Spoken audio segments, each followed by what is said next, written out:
Hi, my name is Bill Schaeffer, and today we have a book review on God from the Machine, Artificial Intelligence Models of Religious Cognition by William Sims Bainbridge. I enjoyed reading this book and found it fascinating. However, the book doesn't really deliver on the implications of the title. At first glance, it would seem that the book is about computer models of theological truth, or computer explanation of theological concepts, or artificial intelligence models that reveal theological truth. And this book really has nothing to do with any of those types of concepts. What it is an artificial intelligence model, a neural net model of a hypothetical village that is used to study the dissemination of religious ideas or cultural ideas. The authors have made a hypothetical town called Cyborg. It's a square with about 44,100 places in the matrix. So for their simulations, they assign behaviors to each cell of the square, where each cell represents a property where a person lives. Now, the people belong to one of several denominations depending on the modeling. In Chapter 2, he describes the simplest model, and this is based on the theories of Gibbon, 1896, and of Hoffman's, 1950. Chapter 2 is about segregation, and in this hypothetical town, he's divided into Protestants and Catholics, or two groups, with a number of unoccupied territories, unoccupied homes. So he randomly assigns a home to be either Protestant, Catholic, or unoccupied.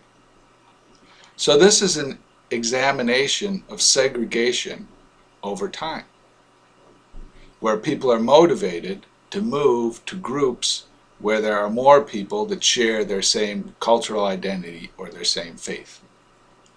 And as you see, through successive iterations of this model, the different faiths become more grouped in larger blocks of territories that are predominantly Catholic or predominantly Protestant.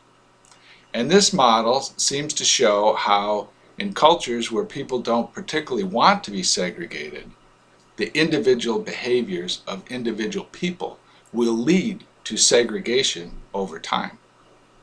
A very simple model with interesting consequences. Chapter 3 deals with recruitment. And this is interesting. It's based on the Lofland-Stark Model of religious recruitment.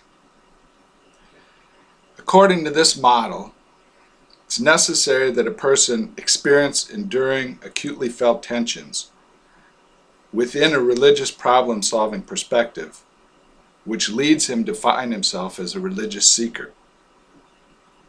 He encounters a group at this point in his life where an effective bond is formed, where extra-cult attachments are absent or neutralized, and where, if he is to become a deployable agent, he is exposed to intensive interaction. Basically, this model is used a lot in marketing and business, and it's the classic diffusion model, where first responders try a product first, and if they're happy with it, they encourage their neighbors to try the product also. In this sense, religious recruitment or proselytizing is really a form of advertising and marketing. In this model, they applied different runs with different probabilistic statistical occurrence of each of these behaviors for the agents and looked at the consequences. As the author suggested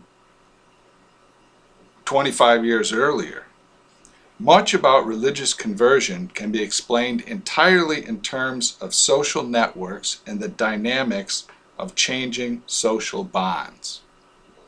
And this is really the key to the whole book. They are not really looking at the truth of, or supposed truth of, different theological concepts or different religious beliefs. What they're looking at is how people behave when they're part of a group that holds certain beliefs. And as might be expected, the groups that had the most outreach, the most marketing, and the most communication ended up being the largest denominations at the end of the simulation. In Chapter 6, the author introduces the concept of cooperation. And this is perhaps one of the most interesting chapters in the entire book, because what they've devised is an extended prisoner's dilemma. In the classic prisoner's dilemma, you would have two prisoners that were being interrogated separately. They had previously come up with an alibi. If they both told the same alibi, they would get a small reward. However, if one sold out the other, then he would get a large reward and the other person would get a large punishment. If they both sold out each other, then they would get a small punishment. And it's interesting to note the results. That by far the least successful strategy was the nasty strategy. And those people always lost fast. So if you always double cross everyone, the other agents in the game will know it, and then you will always get double crossed and you can never win. The next most successful strategies were the nice random and tit for tat strategies. Basically, if you're a nice guy, you do what you say and you agree to do what you say, you don't meet with dramatic disaster, and you end up being moderately successful. Of these three, the tit for tat was the most successful strategy.